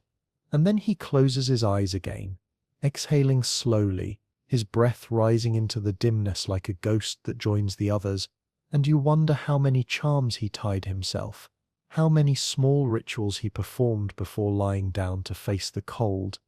You think of stories you heard from older soldiers, of men who refused to sleep without a sprig of herbs tied to their belts, or those who scratched symbols into the earth before bedding down, or those who murmured the same prayer again and again until exhaustion pulled them under. Rituals born from fear but shaped into comfort, like invisible blankets that covered the body just as much as wool did. You feel the weight of these superstitions now, not as foolishness, but as a testament to how vulnerable the night makes everyone. How even the bravest soldier becomes a trembling child when the darkness feels too wide, too cold, too full of mysteries that cannot be cut with a sword. And as you study the charms above you, you understand that they are not merely decorations, but anchors, fragile anchors, meant to keep fear from pulling a man apart while he sleeps. You close your eyes again, letting the faint rustling of the charms lull you the way wind chimes might in a gentler world, And as your breathing slows and the dampness of your cloak settles into a tolerable warmth, you feel yourself drifting once more into that thin space between waking and dreaming, comforted, not entirely by the charm above your head, but by the knowledge that someone thought to place it there, someone who believed strongly enough to hang protection for himself, and perhaps for you as well. And with that gentle thought, you surrender again to sleep, the charms above you swaying softly like small guardians, keeping their silent watch through the last hours of the night. You lie there beneath the trembling canvas, the charms above your head swaying gently with every shift of wind and movement inside the tent. And although your eyes close again in the hope of slipping quietly back into sleep, you quickly realize that your body has reached that peculiar state of exhaustion, where fatigue no longer feels like a soft weight pulling you downward, but rather like a dull internal ache that stretches through your bones, an ache so deep and heavy it seems fused to the marrow itself, making every attempt to rest feel like dragging yourself across a field of thick, invisible mud. Your muscles twitch with that involuntary shiver that comes not only from the cold, but also from the kind of tiredness that lingers after too many hours awake and too many nights of fractured, unsettled sleep. And as you turn slightly on your makeshift bedding, the pelt beneath you shifts with a damp rustle, releasing a small burst of earthy scent that mingles with the wool and the smoke and the sweat, forming a perfume of hardship that presses itself into your senses, whether you welcome it or not. The tent is quiet now, except for the occasional murmur of someone dreaming, a rough cough from another soldier whose throat is raw from breathing cold air all night, and the faint groan of a man whose joints protest every small movement after days of marching through mud and frost. And beneath these sounds lies a deeper, almost palpable silence, the heavy silence of dozens of bodies fighting their own private battles with exhaustion, each man drifting in and out of shallow sleep, like a ship caught on a tide too weak to carry him fully to shore. You take a slow breath, feeling your ribs expand against the confines of your cloak, and the cold air stings slightly as it fills your lungs, making you aware of just how thin the barrier between warmth and freezing truly is. And yet for all its sharpness, the breath also steadies you, reminding you that you are still here, still breathing, still enduring, even if your body feels like a collection of weighted stones scattered loosely beneath your skin. A dull ache pulses through your feet, the kind that comes from sleeping with boots still on, boots stiffened by frost and softened only by the weak heat of bodies pressed close, and you wiggle your toes inside them, trying to coax sensation back into the numbness. But the movement sends a muted jolt of discomfort through your legs, reminding you that rest in this place is never gentle, never complete, but rather a negotiation between what your body needs and what the cold allows.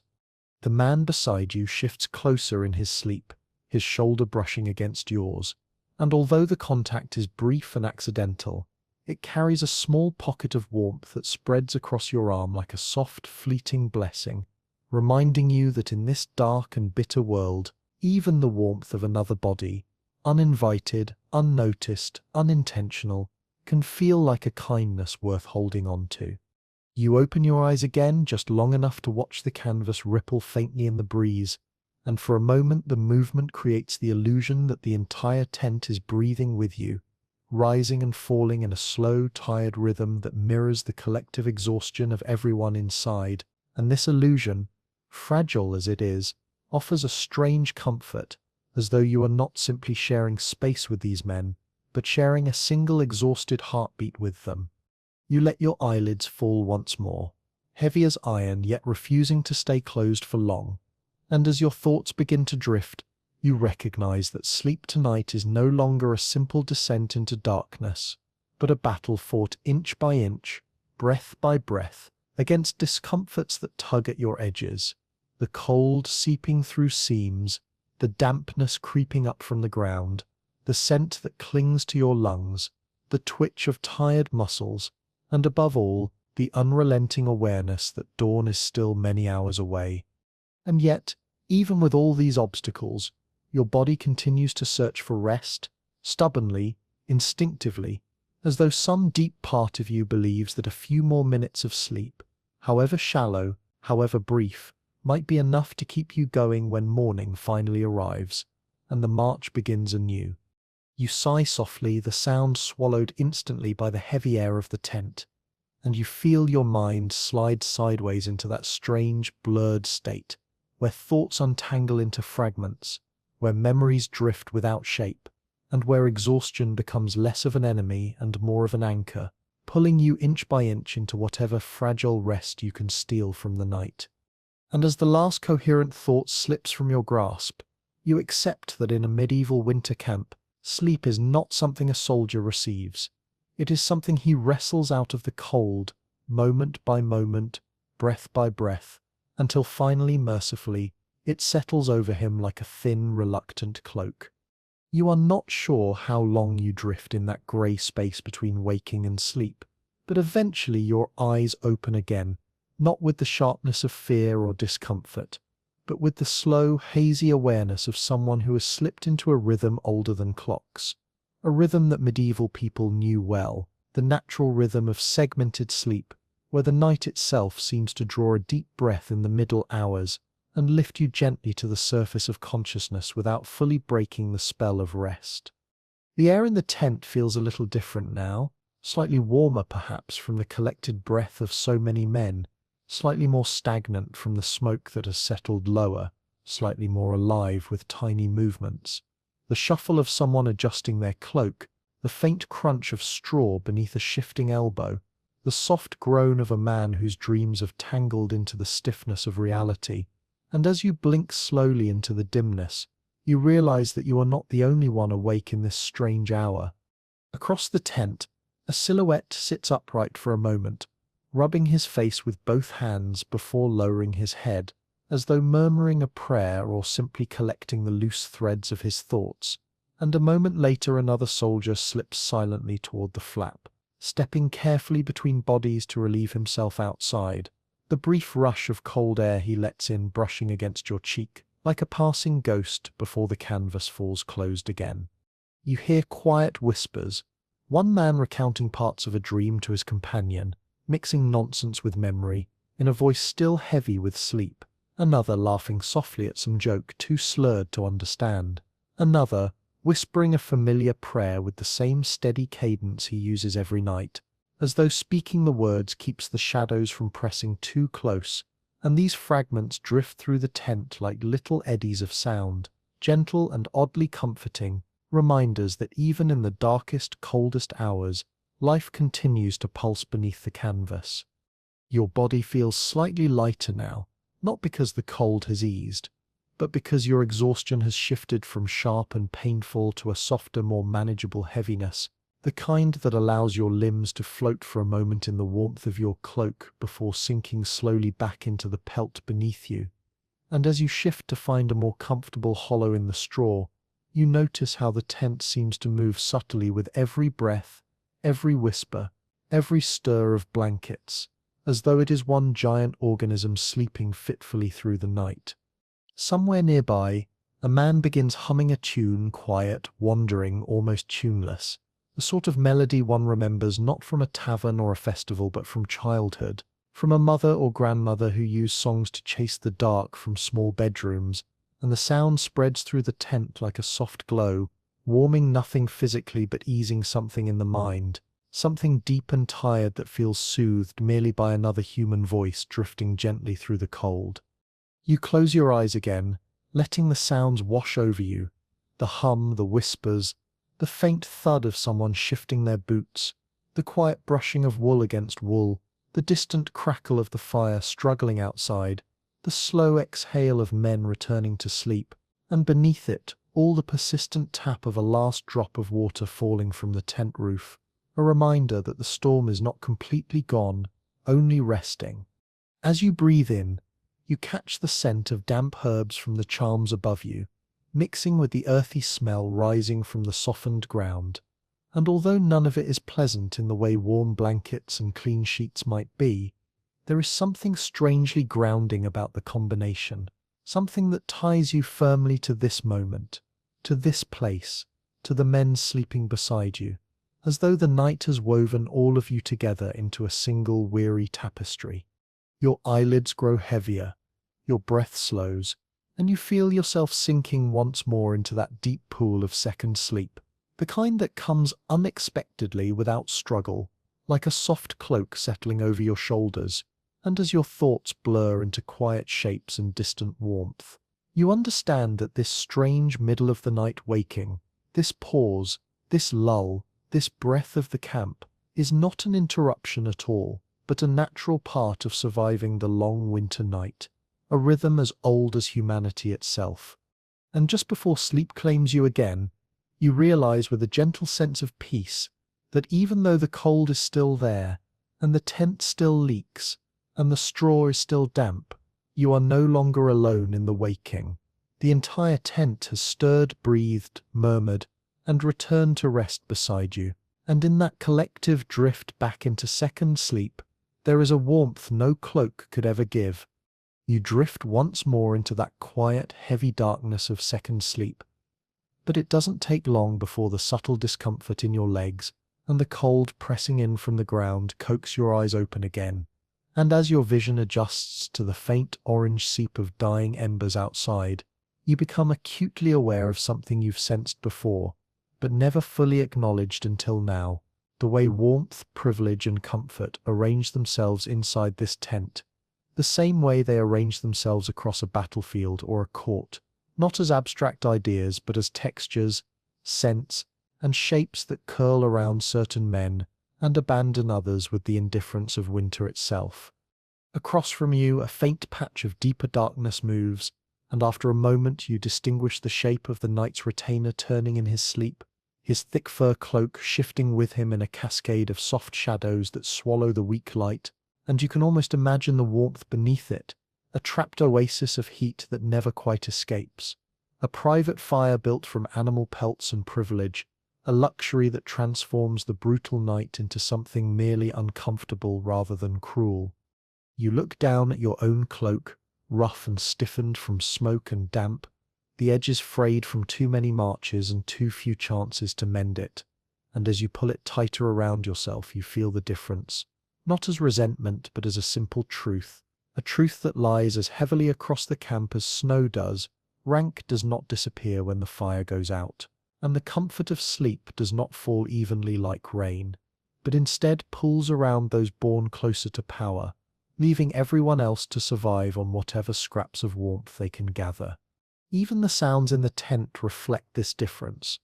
The retainer sleeps with a slow, even breath, the kind that comes from a body lying on layers of fur and padding, while nearer to you a foot soldier mutters through clenched teeth, shifting repeatedly in a futile attempt to find a position where the cold does not stab quite so sharply at his spine, and another man tries to fold his threadbare cloak twice beneath him, as though the thin wool could somehow transform into something thick enough to shield him from the frozen ground. The smell reveals the divide as well, because the noble's bedding carries that faint hint of herbs or oils rubbed into the fur to preserve it from rot, while the cloth near you reeks of stale sweat, damp wool, and the lingering sourness of bodies that have worked too hard and slept too poorly for far too many nights. And though the noble's scent is gentler, cleaner, more bearable, something in your chest tightens with the quiet recognition that it is not a smell earned through hardship, but one carried effortlessly from privilege to campaign. You shift slightly on your pelt, feeling the cold mud beneath it press upward like an unwelcome hand, and although you know the knight's retainer is likely lying on layers of hides arranged carefully by servants, you force yourself to breathe slowly and steadily, to accept the cold as something familiar rather than hostile, because men like you have always learned to sleep with discomfort until discomfort becomes a kind of second skin. The man beside you shivers violently in his sleep, pulling his thin blanket closer in a desperate, instinctive movement, and for a moment you wonder how many soldiers in this tent are dreaming of warmth. Real warmth, the kind found in homes with thick walls and feather beds, the kind found beside hearth fires that burn long into the night, without fear of running out of wood, the kind found beneath blankets that do not smell of smoke and damp. But the thought drifts away almost as quickly as it comes, dissolving into the darkness like breath on a cold morning. You watch the retainer roll again, Hear the soft rustle of fur that sounds almost luxurious in the silence, and the contrast sends a quiet ripple through your mind. The knowledge that even in the darkest hours of the night, even when the wind claws at the canvas and frost gnaws at unprotected toes, privilege still builds a small fortress around those who possess it, while the rest of the camp must create warmth out of nothing but their own bodies, their own endurance, and the silent willingness to suffer what those above them never will. Yet, even as this truth settles over you, you feel something unexpected, a quiet pride, a soft ember of stubbornness deep inside your chest, because while the noble sleeps warmly and comfortably, his survival depends on layers of fur and wealth, but yours depends on something much harder to acquire, the ability to endure with nothing, to survive the cold because you have learned to fold discomfort into yourself until it becomes bearable, to lie awake for a moment in the freezing dark and still find the strength to sleep again. And as you close your eyes once more, the cold seeping gradually back into your limbs but not into your spirit, you understand that even though warmth may be unfairly distributed, the dawn will rise on all of you the same, and when it does, it will be the men who slept in thin wool, men like you who rise with the resilience carved into their bones by countless nights just like this one, nights where endurance, not comfort, kept them alive. You do not remember the exact moment when sleep finally claims you for the last stretch of the night, only that when you open your eyes again, the world inside the tent is no longer drowned in darkness but washed in a thin, silvery glow, seeping through the seams of the canvas, a cold, pale light that feels less like the arrival of morning and more like the sky gently exhaling after holding its breath through the long hours of storm and shivering cold. And as you blink yourself awake, you realize that despite everything, the leaks, the smoke, the stiff cloaks, the restless bodies pressing against each other, you have survived yet another night in the medieval winter.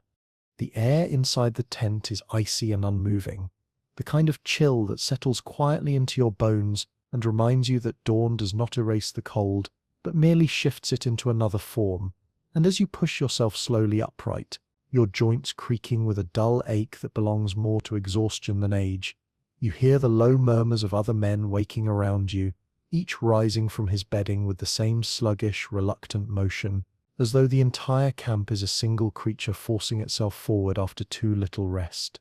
You pull your cloak tighter around your shoulders and glance toward the tent entrance, where the flap stirs weakly in the breeze, and through the narrow gap you catch a glimpse of the world outside, a world soaked in frost, the ground hardened into uneven patches of ice, the embers of last night's fire reduced to a blackened heap of ash, the sky washed in a grey so faint it feels almost colourless, and yet that faint grey carries something the night never could, the unspoken promise that another day has begun and that you have lived long enough to see it. Around you, men begin to move in that quiet, half-conscious way soldiers do when they know they must rise. Not because they are rested, but because the day demands it. Someone rubs warmth back into his frozen hands. Another mutters a curse as he pulls his boots tighter over swollen feet. A third shakes out his damp cloak with a tired grunt, sending tiny droplets of melted frost into the air like shards of cold glass. And in this chorus of small, weary movements you feel the familiar bond of shared suffering that ties everyone in the tent together, whether noble or common soldier, wrapped in fur or wrapped in scraps of thin wool. As you fold your gambeson beneath your arm and gather what little gear you have, you pause for a moment to look back at the spot where you slept, the muddy imprint of your body still visible in the straw and pelt, and you realize that the place where you spent these long hours, this freezing corner of a flimsy tent, has become a kind of silent witness to your endurance, a reminder that the human body, battered and exhausted as it may be, can withstand far more than it ever wishes to face. When you step outside, the cold morning air strikes your face with the sharpness of a blade, but it also clears your lungs in a way the stale tent air never could, and as you exhale, you watch your breath curl upward into the frigid dawn like a thin ribbon of smoke, disappearing almost immediately into the grey sky, yet still carrying the quiet proof that you are alive, that you are breathing, that you have endured. The camp begins to stir around you, horses stamping frost from their hooves, soldiers stretching stiff limbs, armor clinking softly as it is pulled back into place, the low murmur of men complaining about the cold or laughing weakly at the absurdity of having survived another night. And in the midst of it all, you feel a strange, subtle sense of pride settle into your chest, not loud or triumphant, but deep and steady, the pride of someone who has faced the hardest hours and found, somehow, a way to outlast them. The horizon brightens slowly, the faintest glow of sunrise bleeding through the clouds like warmth seeping through the seams of a cloak, and as the first thin streaks of gold touch the frozen earth, you take a long, deliberate breath and feel something shift inside you, not comfort, not ease, but a fragile optimism, the kind that comes not from hope but from resilience, from the knowledge that if you can survive a medieval winter night inside a leaking, smoky, overcrowded tent, then you can likely survive whatever the day ahead will demand. You glance one last time at the tent behind you, at the charms hanging inside, at the cloaks and bedding strewn across the muddy floor, and you understand now, perhaps more clearly than ever, that survival in a medieval army was never about strength alone, or skill, or armor, but about the quiet endurance that lived in moments like these, the willingness to sleep in the cold, to wake in the dark, to rise without rest, and to keep moving through a world that offered no comfort and very little mercy. And as the sun finally pushes a single soft ray through the grey morning, warming your cheek for the briefest moment, you feel the weight of the night fall away behind you like a cloak shrugged from tired shoulders, and you step forward into the day, knowing that you carry within you the same stubborn, unyielding fire that kept countless soldiers alive through winters far harsher than this one, an ember of endurance that glows quietly, steadily deep in your chest. That ember, small as it is enough. It always has been, and it will guide you through whatever comes next.